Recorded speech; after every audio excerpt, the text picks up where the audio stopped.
Party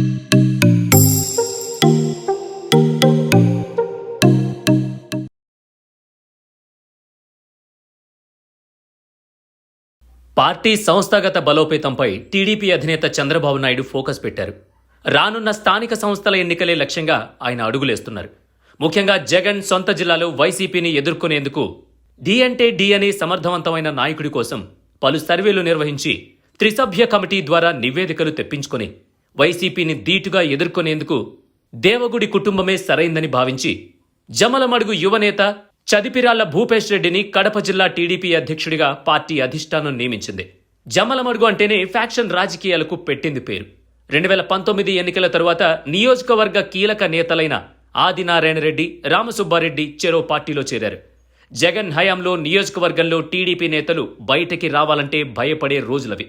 అలాంటి సమయంలో భూపేష్ రెడ్డి పసుపు జెండా పట్టుకున్నారు. టీడీపీకి నియోజకవర్గంలో నాయకులే కరువయ్యారు. ఆ సమయంలో అధిష్టానం భూపేష్ రెడ్డిని జమ్మలమడుగు ఇన్ఛార్జిగా నియమించింది. భూపేష్ రెడ్డి జమ్మలమడుగు బీజేపీ ఎమ్మెల్యే ఆదినారాయణ రెడ్డికి స్వయానా సోదరుడైన మాజీ ఎమ్మెల్సీ నారాయణరెడ్డి కుమారుడు. తక్కువ సమయంలోనే భూపేష్ రెడ్డి నేతలకు దగ్గరయ్యారు. యువతలో విపరీతమైన క్రేజ్ సంపాదించుకున్నారు. చాలా సింపుల్గా ఉంటూ కార్యకర్తలతో కలిసిపోయారు. వివాదాలకు దూరంగా ఉంటూ సౌమ్యుడిగా పేరు తెచ్చుకున్నారు. ఎన్నికల సమయం నాటికి నియోజకవర్గంలో ప్రతి గ్రామాన్ని చుట్టేసేవారు. ముఖ్యంగా నియోజకవర్గంలో సమస్యలపై గలమెత్తారు. పెద్దముడియం మండలంలోని రాజోలి ప్రాజెక్టు నిర్మాణం కోసం, అలాగే జిల్లాకే తలమానికమైన కడప జిల్లా స్టీల్ ప్లాంట్ కోసం, గండికోట ప్రాజెక్టు భూబాధితుల పరిహారం కోసం భూపేష్ రెడ్డి చేసిన పాదయాత్రలు సక్సెస్ అయ్యాయి. ఇక ఎన్నికల పొత్తులో భాగంగా జమ్మలమడుగు టికెట్ బీజేపీకి కేటాయించారు. బీజేపీ అభ్యర్థిగా తన బాబాయి ఆదినారాయణ రెడ్డి పోటీ చేశారు. భూపేష్ రెడ్డి కడప ఎంపీగా పోటీ చేశారు.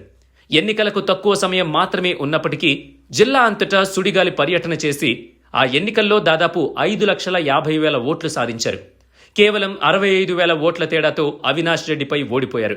ముఖ్యంగా లోకేష్ పాదయాత్రలో భాగంగా జమ్మలమడుగులో నిర్వహించిన బహిరంగ సభకు కనీ విని ఎరుగని రీతిలో జనం హాజరయ్యారు. ఈ సభ జిల్లాలోనే సూపర్ హిట్గా నిలిచింది. ఇక పులివెందుల జడ్పీటీసీ ఉప ఎన్నికల్లో జగన్ సొంత నియోజకవర్గంలో వైసీపీని ఓడించడంలో భూపేష్ రెడ్డి కీలక పాత్ర పోషించారు. ఇక భూపేష్ రెడ్డి రాజకీయ ప్రస్థానం చూస్తే 2009 నుంచి 2013 వరకు కాంగ్రెస్ జిల్లా యూత్ ప్రెసిడెంట్గా పనిచేశారు. 2014లో వైసీపీ తరపున మైలవరం జడ్పీటీసీ సభ్యుడిగా గెలిచారు.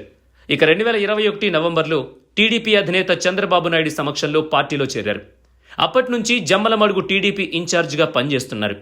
పార్టీ అధిష్టానం కడప జిల్లా అధ్యక్షుడిగా భూపేష్ రెడ్డి పేరు ప్రకటించడంతో టీడీపీ కార్యకర్తలు జమ్మలమడుగులో సంబరాలు చేసుకుంటున్నారు.